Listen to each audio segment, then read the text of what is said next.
And yes, welcome back to another video, guys. And that's right, just like that, we're into December again. It's Christmas time. Hello and welcome back to another video, guys. That's right, today we are doing my monthly movie roundup. I love doing these videos. It gives me a great half hour or so to talk about all these movies I've watched for the first time throughout last month. So if you haven't been over here before and seen this series of videos I'm doing, this is where I talk about every movie I watched for the first time throughout the month that's just gone. So I do a lot of rewatches and I watch a lot of TV as well, and I play some games. I just love media, to be honest, like most people. But I just talk about movies here that I've watched for the first time. If you want to see me talk about my rewatches and stuff as well, so you can keep up to date with everything I'm watching, go follow me on Letterboxd, because I log everything I watch on there. So, but here we're going to be talking about movies I've watched for the first time. These are all first time watches, first time experiences for me, and I think this might have been my busiest month yet. I've watched so much, too much. So I am going to go pretty quick on some of these. In fairness, there are a few here which I genuinely don't have loads to talk about. But anyway, I'm going to scooch on over here like this, so that we can bring up the lovely movie posters as we talk about each of these films. So starting up in November, I watched Monsieur Verdux. Verdux? I'm probably pronouncing that wrong. This is a Charlie Chaplin movie. This is one of those rare ones where he's not doing his tramp hobo kind of character, but I really enjoyed this. This is loosely based on a true story about a man who went about marrying people and then murdering them and taking their money, basically. And it was a fantastic movie. They, being Charlie Chaplin and being the time period it was set in, they put a bit of a comedic twist on this kind of dark story, but I think it worked really well. It might actually be my favourite Chaplin film so far. I thought it was brilliant, really well executed. Chaplin, maybe the best performance I've seen from him so far. The side characters are all really good. The actress who's playing his wife's done a great job. And it was like it was quite long, but I thought it was the perfect runtime. Really well done. The pacing was great, and the music was also really good. I really did enjoy this film. I'm going to give it an 8.5 out of 10. It's a really, really great film. Then we have a brand new film which went straight to Netflix. Now, this is the type of film which we haven't got from Netflix lately because it was really, really amazing. And it's been a while since we've had one of those from Netflix. And it's All Quiet on the Western Front. Now, this was originally a film in the 1920s, I want to say. Might have been early 30s. I'm not 100% sure off the top of my head. And it originally won Best Picture. So I need to go watch the original. But this film hit Netflix. I saw it as a war film, World War One. And I was instantly grabbed. I was like, great, I love war films. I wasn't really expecting much because it went straight to Netflix. But man, this film was incredible. Like, everything. Down the sets, for a start, the set pieces, the look of this film, the cinematography was gorgeous. The sets were brilliant. The costumes were fantastic. All of the acting was just superb. Also, the dark, gritty score surrounding this movie was great.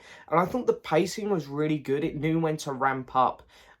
Because there would be a scene where there's some gunshots going off, but then it was really good at quietening down for those beautiful bits with some really fantastic dialogue. And then it was just so good at slowly, gradually getting you back to those faster bits. I thought this film was just so perfectly done. I really don't have many complaints with it. It was truly one of the best films this year. I'm going to give it a 9 out of 10. Then we have Goosebumps 2015. I don't know what it was. You know, we just had Halloween at this point, and I was still in the mood to watch some Halloween-y stuff, and I was just scrolling through Netflix. I was like, do you know what? I've never seen the Goosebumps film, and I really like Jack Black, so I'm gonna give it a go. And yeah, this film was okay. It was what it was. It was what it says on the tin. It's your generic kind of Hollywood modern kid scare film. It's a bit better than some of the ones we've had recently, I guess, but yeah, the plot was very predictable.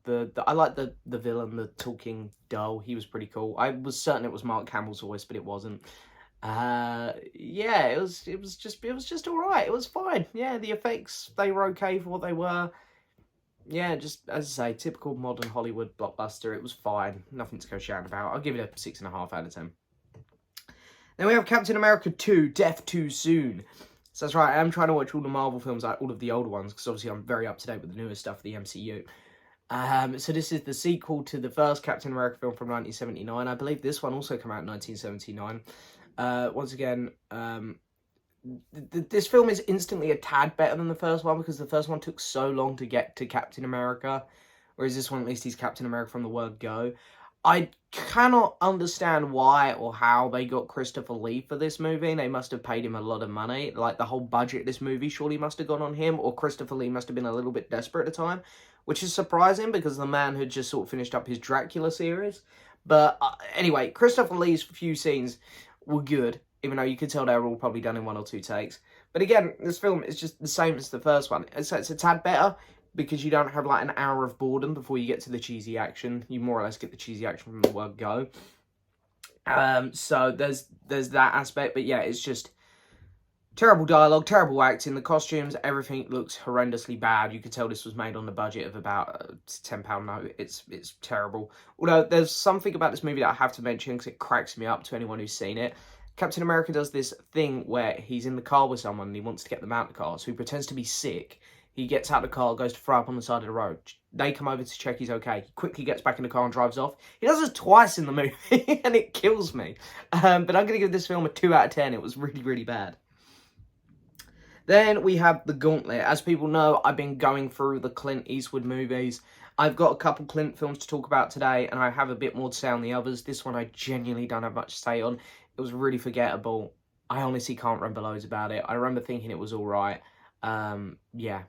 I'm sorry, I really don't have much to say about this one. This is one of those which has really gone to the back of my head already. I'll give it a 6 out of 10 just to be kind, because I do remember thinking it was okay, but nothing more than that. Then we have Goosebumps 2 Haunted Halloween. I thought this was going to be terrible. I didn't think Jack Black was in this film at all. I thought, how on earth are they going to carry this on? But you know what? I think I might have ever so slightly preferred it to the first one. The story was just a bit more interesting, a little bit less cringe. It was still cringe, don't get me wrong. And a little bit less predictable. And I actually did get a pretty excited feeling in my stomach going when Jack Black did return at the end. I was like, yeah, this is good. It's Jack Black. He has come back. Yeah, pretty much more or less the same faults as the first one. I just thought it was a tad better. But I'm still going to give it the same score. I'm going to give it a 6.5 because I don't feel it's quite worthy of that 7 still. Then we have Red Rocket, which is one of the films which my very good friend, Mr. Alex Pitt, very kindly sent me for my birthday. I had no idea that the director of The Florida Project had made another movie, and I love The Florida Project. Still my favourite film of his out of the 2 I've now seen, but Red Rocket was still absolutely excellent. He's so good at getting you invested in these kind of characters which live very kind of rough lives, and you are just fascinated to see where they go. And it's really interesting just watching them. You kind of root for them, even though you know deep down they're not the nicest of people. But you really want to root for them to see them get better. It doesn't really happen, but, you know, you do end up rooting for them going, oh my God, I'm so curious to see where these characters go. And on top of that, I think the pacing is just beautiful. Like, it doesn't drop off at any point, or it doesn't feel like it's going too fast. It's just perfectly executed in that stance. And I think on top of that, again, you have great chemistry between the characters, and the actors are great. And visually, it's also very nice. I'm going to give this film an 8.5 out of 10. I'm becoming a huge fan of this director. I need to see some. I know he's got another couple films out there which I need to watch. Then we have Enola Holmes 2. This does the same thing as the first one. It surprised me. First film I was expecting it to be bad, and it wasn't. It was actually kind of pretty good. And then this one I was thinking, right, this is where it's going to drop off surely. And you know what? I think I might have slightly preferred it to the first film. The thing with the first film is that the final act, I think after the conclusion of, like, you have the kind of showdown in the first movie in the final act, and then the conclusion of, like, what's happened with Enola's mum and stuff, and you see characters go their separate ways. I found all that underwhelming, whereas this film handles all of that a lot better. I love the ending of this one. I love seeing where characters go. I'll say this, the woke brigade, who, you know, scream about everything woke nowadays, which is kind of almost pathetic in a lot of the cases. They're going to have a field day with this movie. But to be honest, it really didn't bother me what they've done with certain characters. You know, it's an Enola Holmes film. I'm not going to go, I'm not putting posters of Enola Holmes up in my room. So it's like, I'm fine with what they've done. It really doesn't bother me much. But I thought Millie Bobby Brown was pretty good in the role again. I thought Henry Cavill was great. Give this man a Sherlock spin-off, please. there was a lot of cool stuff going down in it. There's another actor in it whose name I always forget. He played Lupin in Harry Potter. He was great in this as well. Yeah, I thought it was really fun. Maybe a tad too long, but I had a really fun time with this. I'm going to give it a 7.5 out of 10. These films always surprise me, got to say. Then we have Every Which Way But Loose. I finally got to see the Clint Eastwood film with the big orangutan. People have been telling me about this movie, like, wait till you get to the ones with the monkey. It's great. I was like, I can't wait. I sort of didn't have the best score on Letterboxd and stuff, but you know what? I think this is one of those kind of switch-off films where it's like, switch off a little bit and you'll have a great time. And that's what I loved about this one. I honestly had such a blast with this one. First off, the music's great. Seeing Clint interact with the monkey was really funny. I'm not sure about the plot, him just trying to find this woman who he'd spent like a couple days with. I'm not sure if it was days or weeks, but he hadn't been with her long, and it's just literally hunting her down almost. So I think that's where this film, slips up a bit. The plot really does let it down a bit. But other than that, everything else is super fun. The characters are all really lovable.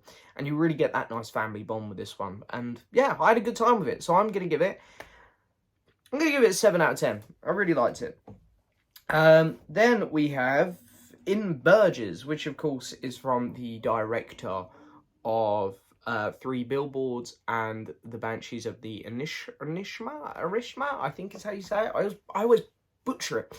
But I love this man's movies. I think he's got another 1 or 2 out there which I need to check out. People have recommended them to me as well. Don't worry, I will get round to them, because I'm falling in love with this director as well. This is another one who, man, I love 3 Billboards. I got to see Banshees in the cinema a few weeks back and loved that. This was also excellent. Colin Farrell is really becoming one of my favourite actors as well. He's just so good in everything. Like, he's fantastic in this movie. Also, Brendan Gleeson is incredible. He's so good at playing this kind of miserable, stern bloke that you just don't want to mess with. And then Ralph Fiennes as well turns up, and he is just brilliant in this film. There's a bit of a weird filter they kept putting over this movie every now and then. I wasn't a huge fan of that, but other than that, I really, really did connect with this film, and I thought it was absolutely fantastic. Again, the relationship between Colin Farrell and Brendan Gleeson's character is the highlight of the film. Really good stuff. I'm going to give it an 8 out of 10. Then we have My Policeman, the new Harry Styles film that went to Amazon Prime. I knew nothing about this film going in, so I went into it, and I thought it was a very interesting plot. I like the way that they sort of structured the film, where it starts off and you see Harry with, there's 3 characters. You got him, he's the policeman. You got another guy, and then you got this woman there, and you think that they're falling in love, Harry and the woman, and then it does a cut back, and you can see that he's actually in love with the other guy. And they're sort of using the woman just to cover it up because of the times they're living in. And it's a really interesting film. It's a bit messy. It is a bit sloppy. But I was very curious the whole time to see how this film would resolve itself, where it would go. And I thought that was all really interesting. But as I say, I just think it was a bit sloppy at points. And I've got to say, Harry Styles, I'm a huge fan of this guy. I respect him a lot. I really like his solo music, surprisingly. And I really think he is a decent actor, but this and Don't Worry Darling, he's been very wooden in them both. So I'm hoping that he can do a bit better in whatever his next film is. I don't know. Eternals 2, God knows. I'm going to give this film 6.5. It was okay. It was fine. It was fine. Then we have Living. Went to see this in the cinema. I love Bill Nighy. Truly one of my favourite actors ever. I love this man. And this film broke me. I thought the first 2 acts of this film were just incredible to watch. So heartfelt. It reminds me a lot of, what my grandparents can be like as well. These kind of stubborn older people. And it's always very sad when you see people reaching the end of their lives. It's not an easy thing to watch. I'm sure, like myself, many people can relate to that. And I thought that this film handled all of that beautifully, and seeing the relationships he built in those final months of him being alive. But the final act, it does drag a little bit, I can't lie. The final act, the film did lose me a little bit a couple times. There were some better places for this film to end, but it did kind of come full circle at the end and feel very wholesome. And I did overall have a good time with this film for sure. I'm going to give it an 8 out of 10. Then, Escape from Alcatraz, another Clint film. This, a lot of people reckon this is one of his best, and I've got to say, it's definitely up there for me. Not one of my personal favourites, but it's up there. I had a fantastic time with this. Again, I feel like the final act of this film was the best bit. It was just so entertaining to watch. It was just so well done. I'm going to say Clint's acting in this one is great. He's fantastic in it. But the first two acts, just really interesting build-up, but it's very slow. And on first watch, it was great. I don't know about a rewatch on this one. I don't know if it wouldn't be as good. But yeah, Escape from Alcatraz, I'm going to give a 7 out of 10 to. I was debating 7.5, but I'm going to stick with 7. I started the Austin Powers films. Believe it or not, I've never seen them, which is crazy being a Bond fan, being British. I also like Mike Myers, especially when he's doing Cat in the Hat. That was a joke. Yeah, so it's crazy I haven't seen these movies. But yeah, I bought the HMV exclusive box set, so thought, you know what, I'm going to sit down and watch them. And, oh my God, I laughed my arse off so much at all three. But obviously, let's start with this one, International Man of Mystery. I had an absolute blast with this one. I really like the relationship between him and the female companion he has in this one. How at first, like most Bond films, it's like, nope, not interested, not doing that. And within like a couple of pathetic lines, she's instantly gushing over him. He absolutely cracked me up, Mike Myers, in this one. Some of the lines are so outrageous, they just had me rolling with laughter. Dr. Evil as well, killed me. Yeah, these films on a technical level aren't anything great, but they're so witty and clever with their humour. But the cleverness is kind of hidden by the stupidity, but they are a lot smarter than I think people will give them credit for. I had a blast with this. I'm going to give it a 7.5 out of 10. Then we have, where am I at? Black Panther Wakanda Forever. Now, I reviewed this in detail here on the channel, so I'll be quick on this one. The latest MCU movie, yeah, it's a sad film at the start and the end. It does a fantastic job at paying respect to Chadwick Boseman, incredible actor, RIP to him, absolute legend. And the film itself is pretty good, it's got a decent story. I've seen some people ragging on it. I think it's fine for what it is. It makes sense. I think that the villain of Namor is good. Not as intimidating as he was teased to be. He sort of just shows up and it's like, you're just a guy in Speedos with wings on your feet. Okay. But his powers were very cool, how they had him sort of like skipping through the air. I thought Letitia Wright was great in this as Shuri. I thought all the side characters were brilliant.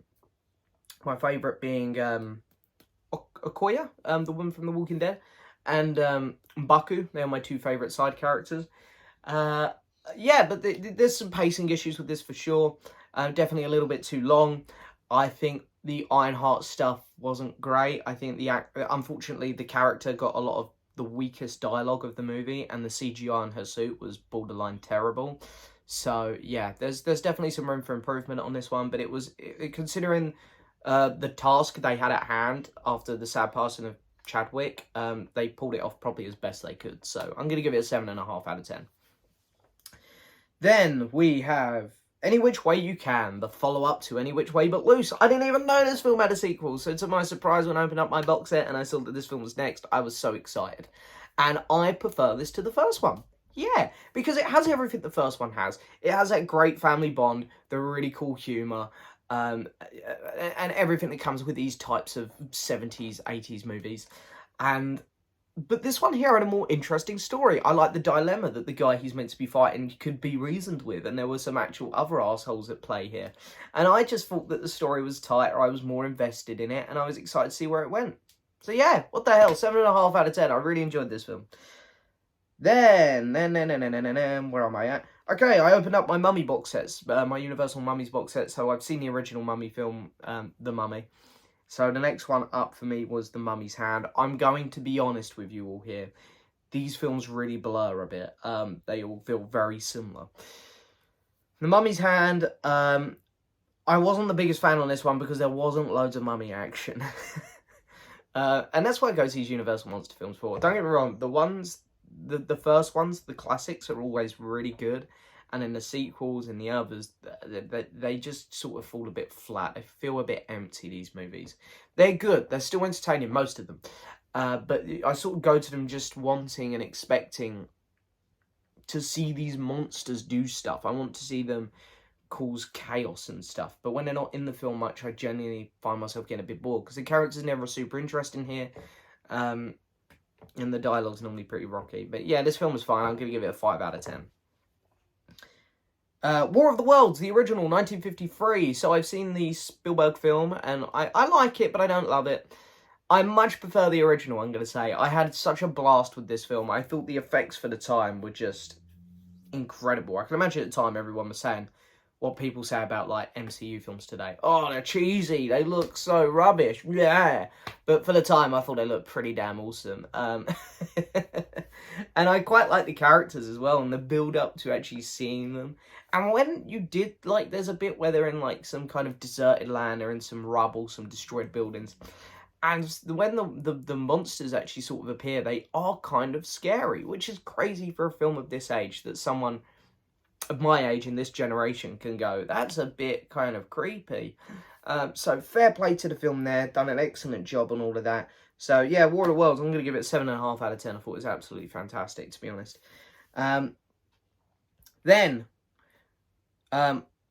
Someone let me know, I think it was Olivia, I think she let me know that this film was on Disney Plus, and I had such a blast with this film.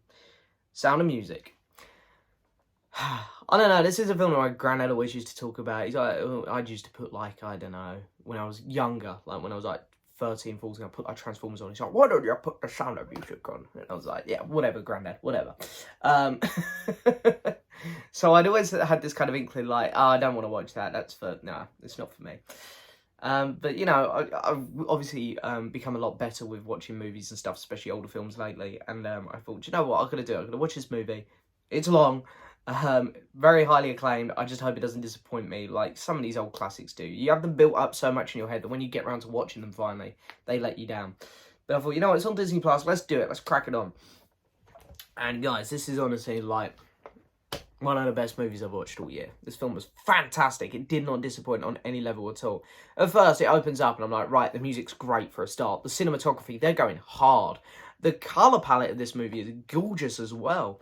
And then I see The Nuns and I'm like, oh, I don't know, I'm not into this kind of stuff. Like, I don't know, and it's not really my thing too much. And then it's like, the story progresses. She goes to this family, and it's very Nanny McPhee thing. She turns up, none of the kids like her, and then she sort of starts to settle in and get to know the family, and the story progresses. And it's beautiful to see these relationships and bonds form, and great music along the way. A lot of songs I actually knew. I was surprised. After the intermission, the story takes a very different turn, and the last 10 minutes is so intense. I was shitting myself. But I loved it. It was such a good movie. I will truly be watching this every year.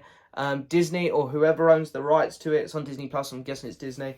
Please do like some fancy box set of it, because I really want to buy it in 4K and own it in my collection. It's such a great movie. I'm going to give it a 9.5. I'm going to go 9.5 out of 10. Fuck it. I loved it. It was such a good movie. It was nearly flawless for me. I loved it. Okay. Next up, Austin Powers, The Spy Who Shagged Me. And I think this might have been my favourite of the three. I know that the first one is a lot of people's favourite. But Mini-Me and Dr. Evil together is a whole different, bowl of gravy. It's just so entertaining to watch. I absolutely died laughing at many points in this. Dr. Evil's plan is even more over the top in this one. I also like the girl a lot more in this one for many reasons. But I actually did like that in this one. I didn't mess about with the whole, oh no, I'm not into you. It was just straight away. She was like, yeah, I want a bit of that Austin Powers cake. So I really just got on board with this movie. I was crying out loud with laughter so many times throughout this film. I had such a blast with it. This is probably going to be too high of a score because, as I say, technically, these films are very self-aware of what they are. They don't try to be anything incredible with, like, the filmmaking standpoints. But I'm going to give it an 8 out of 10 because it was so damn entertaining. And that's gone up since my Letterboxd review. I think my scores for all three of these films have since my Letterboxd reviews. Next up, we have The Mummy's Tomb. This one was better because there was a lot of mummy action in it, but the thing that I sort of realised on the third Mummy film I'm going to talk about in a bit is that the Mummy himself actually is my least favourite of the Universal Monster films. I think I said this in one of my reviews on Letterboxd as well. Like, Frankenstein's this huge, undead guy who's got brutal strength. Dracula turned into a bat. Invisible Man, well, it says it all in Go Invisible. Wolfman, you got these awesome transition scenes with him. The Creature from the Black Lagoon is just straight up awesome. He's a fish man who lives underwater. You know, incredible. The Mummy, just not very strong, just limps about. He's always got one arm up here, he can't do anything with it. He's not that scary. I think my problem with these films is The Mummy is just my least favourite of the bunch. But this one was actually decent. You know, he was in it a lot. There was a lot of... He actually got a couple of kills in it, which was cool. But it was fun. I feel like the ending might have been a little bit rushed. But this one was definitely the best of the bunch I've seen. I'm going to give it a 6.5 out of 10 still. But, yeah, I think The Mummy is definitely my least favourite of these characters. Then we have The Fallout, which came as a recommendation when I saw Classic Reviews' top 20 films of the year. And the film intrigued me. It's got that Jenna Ortega in. By the way, I've watched Wednesday, folks. Go watch that. It's really good. Do Netflix show. Yeah, this Jenna Ortega sort of come out of nowhere this year. She's really fantastic. I've seen her in a few films outside of this as well. You know, Scream, X. So, yeah, she's had a great year. But this might be her best, I think, this year. This film was so good. I had no idea what it was about either. So when it opened up and you see her go into her school toilets and she's talking to someone and you hear the gunshots going off. Me being a British person, you know, we hear about it on the news when there's shootings in America. But it's hard for someone like me to put myself in those positions because we have no guns here, obviously, thank God.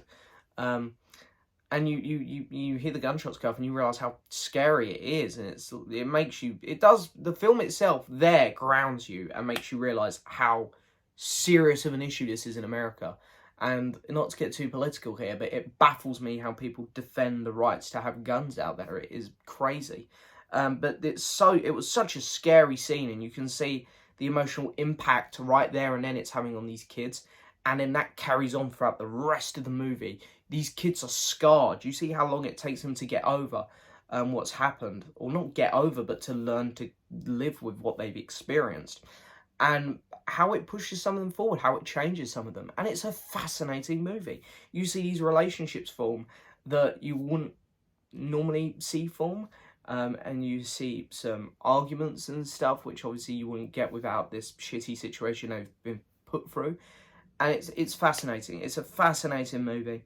I loved it because it was, you know, as someone who doesn't live in America, obviously, I'm not American, it's kind of a wake-up call as to how serious this issue is out there as well. So, yeah, I love this movie. I'm going to give it an 8.5 out of 10. It is one of the best of the year. Then we have Way Out West. So some of you know I picked up the Laurel and Hardy box set. I forgot to show it in my latest pickups video, but it'll be in the next one. I grew up watching these with my granddad. Me and my granddad would sit down and watch him all the time. When he was still here, I'd go around his house and he'd have his own version of the box set, and we'd always pick some to put on. Way Out West I did watch with him, but I was like honestly 10, so I'm treating it as a first time watch. Way Out West was brilliant. There are so many funny bits in this. I genuinely find Laurel and Hardy really funny. I know it's, you know, 1930s, very dated humour now, but I just find them so funny. Especially Laurel when he starts doing his panic crying. It kills me. But when they're eating the bowler hats and stuff, really good. The situation they get themselves into in this one is great. I love this movie, man. I think it's so good. I'm going to give it an 8 out of 10. Then we have Wonder, the new Netflix film starring Florence Pugh. Florence Pugh is amazing. I love her. I watched it for her, and she is good in this movie. Everything else is just not that great. I mean, look, the cinematography's nice, the score's good, the lighting's good, all that technical aspect, great. But the story is so uninteresting, the characters are so flat and boring, and I didn't care what was going on. And for the last half hour, I couldn't wait for the film to end. I've seen some people praising this film, like, really high, and it's like, yeah, it's really well made, yeah, but the film itself is, I failed to get invested in it at all. I was literally watching it in the end just for the sake of watching it, which I very rarely do with movies. Even when movies are bad, I like to try and stick them through. But this one, I couldn't wait to watch something else. I was so bored. I'm going to give this film a 4 out of 10, you know. It's dropped even more since my Letterboxd review. I just have no good memories of watching this movie. Memory 2 weeks ago. Or just no urge to ever rewatch this film, which is such a shame because there's a lot of good actors in it. But yeah. Then I watched Tar, which is the new film starring Cate Blanchett. Cate Blanchett, and she's like this composer, and she's recording a live piece to go on a. I can't remember whether it's just like an album one that she's doing or an album compilation or something, and you can see her character. You know, it's a very stressful process what she's going through, and then something comes out in the media about her, which happens with a lot of celebrities nowadays, and you see her life start to crumble.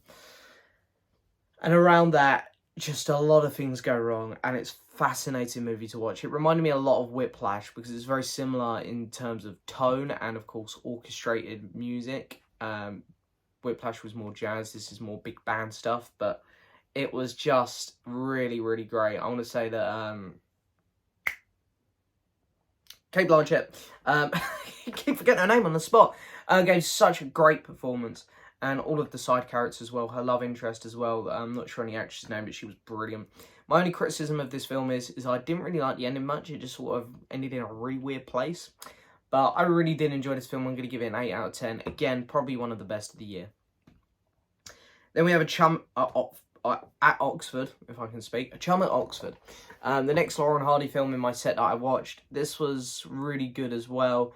Not as good as Way Out West. The maze. The thing is, I went to Oxford. There was a lot of stuff they could have done with this one, and these kind of bullies at Oxford decided to trick them into going into this never-ending maze, and they got stuck in there for way too long in the movie. There was a lot of really funny stuff in there, but they could have done a lot more with this film. So I much preferred it when they sort of got out of that situation. But yeah, again, a lot of laugh out loud moments. But I think they could have done a bit more with this one. Anyway, 7.5 out of 10. Still really good. Then we have Disenchanted. Now, I watched Enchanted a lot growing up. It was just always on the Disney Channel when I was younger watching, I don't know, I'd go from SpongeBob on Nickelodeon until it was on Disney. I swear Enchanted was always on. So, yeah, I watched that a lot. So I was curious about this film. Now, I want to say this off the bat. You know, this film is made for very young audiences. It's not catered to me. So I tried to take my movie-filtered glasses off when I watch things like this. And, yeah, it's fine. It's a fine movie. Kids are gonna love it. It's a decent follow-up. It captures the feeling of the original really well. Amy Adams is great in it. My issues with this movie is it just looks like every other Disney film that's come out lately, like Hocus Pocus and stuff like that. It's like, it just all kind of looks cheap and feels a bit, I don't know, like a bit more effort could have gone in. I don't know. It's hard to explain. I know. Why would they put loads of effort in? It's aimed for like 10-year-olds, but I don't know, it's a fine movie. I really don't want to rag on it too much, but I just don't really want to praise it loads either because it felt very cheap. Yeah, I'll give it a 6.5 out of 10. Okay, then we have Spirited, the new Will Ferrell, Ryan Reynolds Christmas film on Apple TV. And I'm not gonna lie, I really, really enjoyed this movie. It's Christmas. It captures, you know, the feeling of Christmas well. It's really, really good like that. The lighting and the music playing as well. And that's what I also want to touch on, the music in this film. The songs are so damn catchy. I loved it. Will Ferrell and Ryan Reynolds both put in really good performances. There's a lot of heart in this film. There's a lot of moments where they're in big areas and it all looks kind of empty and stuff, or very clean.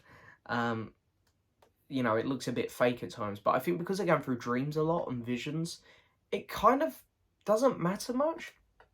And yeah, I just honestly had a really good time with this one. I thought the film actually had a lot of balls to it as well, what it was trying to do and what it was trying to say. That final act as well had a few really surprising moments, and I was really upset with where one of the characters ended up, and then they put a nice twist on it, and I was really happy. I actually really enjoyed this film, you know. It was so much better than I was expecting, so much better than some people were giving it credit for. It was just really good fun.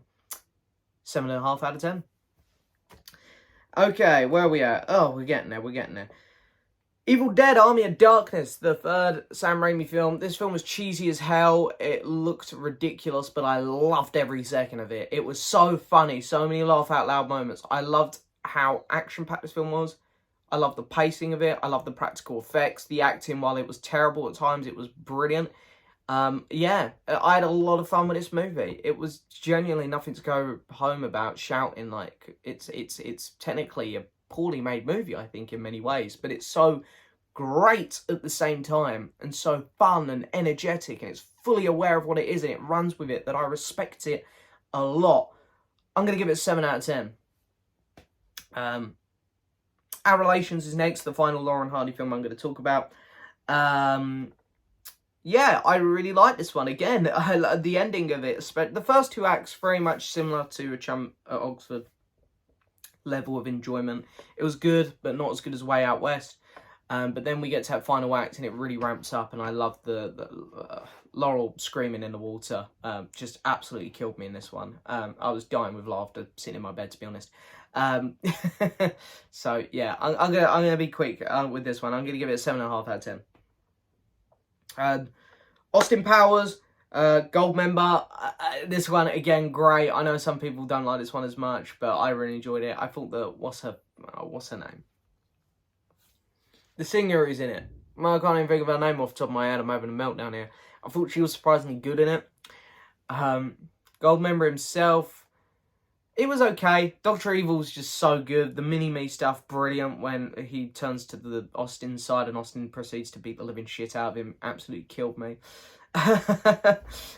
So yeah, again, I just love this one. The conclusion was great as well. I'd actually love another Austin Powers film. So Mike Myers, if you're watching, please do another one, because I'm really game for it. I give this film a 7.5 out of 10. And we have The Menu, got to see this in cinema, and wow, this film is so good. It's so crazy. So many aspects about this movie to watch. I really had no idea where it was going, who was going to die, why things were happening. And the way that this film is made, it just slowly lowers you lower and lower into these explanations, and it is just so well done, so well executed. All the acting is brilliant. Ralph Fiennes and Anya Taylor-Joy steal the show. They're both absolutely brilliant, and the conclusion of the movie I thought was actually really good as well. I loved this film. I'm gonna give it 7.5 out of 10. 8.5 out of 10. 8.5 out of 10. Sorry. Been talking for too long now. Okay, we got 1, 2, 3, 4, 5. 5 to go. Okay, the Guardians of the Galaxy Holiday Special. I've reviewed this one in detail, so I'll be quick again.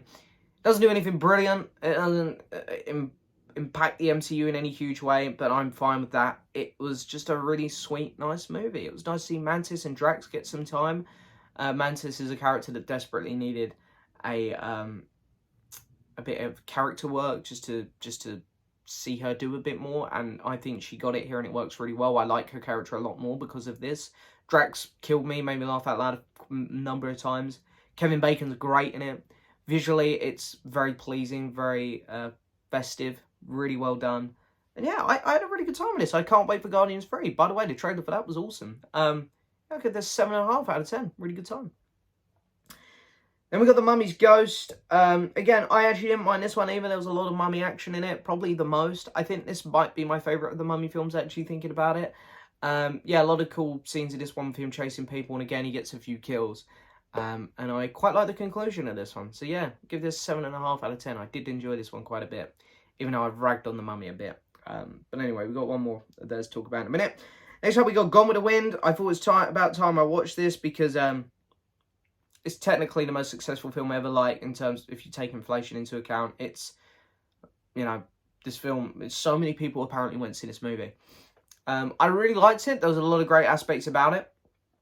I love the character work, the themes of true love running throughout this movie, the war bits, the heartbreaking moments where some characters would move on or die. Really well done. I thought the cinematography was gorgeous, especially those scenes around the middle of the film, around the intermission with the red sky. Beautiful. And the score was really nice as well. However, I will say, it does go on a bit too long, I think. I know that this is the theme back then when these films were coming out, you know, make them around 4 hours, put an intermission in the middle.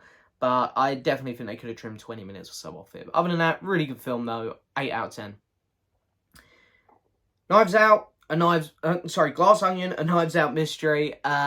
Yeah, I reviewed this here in detail on the channel as well, so I'll be quick. A very good sequel to the first one. I loved so many things about this movie.